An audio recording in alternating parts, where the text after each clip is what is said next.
The next thing you're going to need to do is cut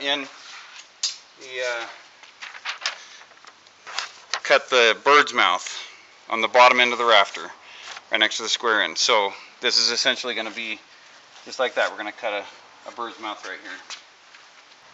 Okay, once again, our plan's first dimension is 2.5 inches. Take our speed square, make sure it's up against here. We come in 2.5 inches. Put a little mark. And then we go, from that point, we go 4.25 inches. So I always put the tape measure on the 12-inch mark because it's more accurate. And you go 4, 1, 2, 3, 4.25. And that's this dimension here. So this angle is 18 degrees, which is the same as our 18-degree angle on the ridge cut. So you put the corner of the square right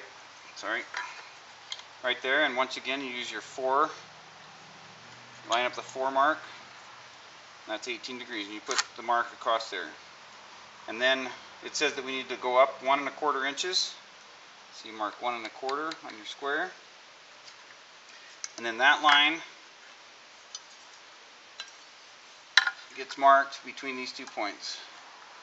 It may be hard to see on the video.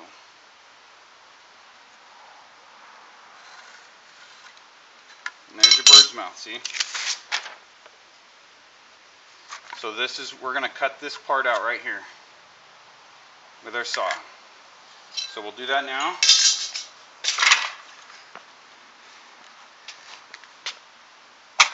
Again, make sure you're up on your block and you're out of the way.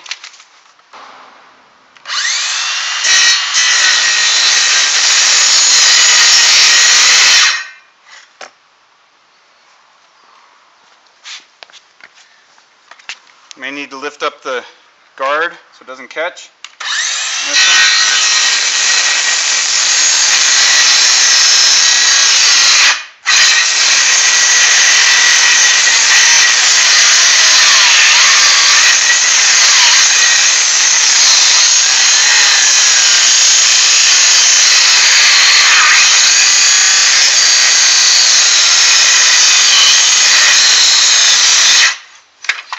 Cordless saws don't like to dig as much as power tools, but when you go to the other side, you'll notice that the saw didn't cut all the way through. In order to get it cut all the way through, we would have had to cut back here and up into here, which would have weakened the wood. So we're going to go through and we're going to follow these cuts a little bit to get them to follow through.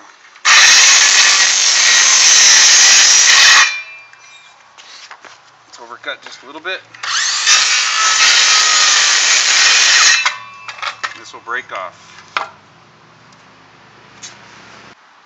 So if there's anything left, sometimes there's some splinters or rough pieces right there. You can take a chisel and chisel them out.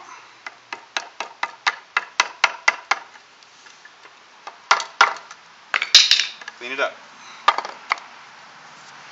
And there you have it. Your bird's mouth on one end of the board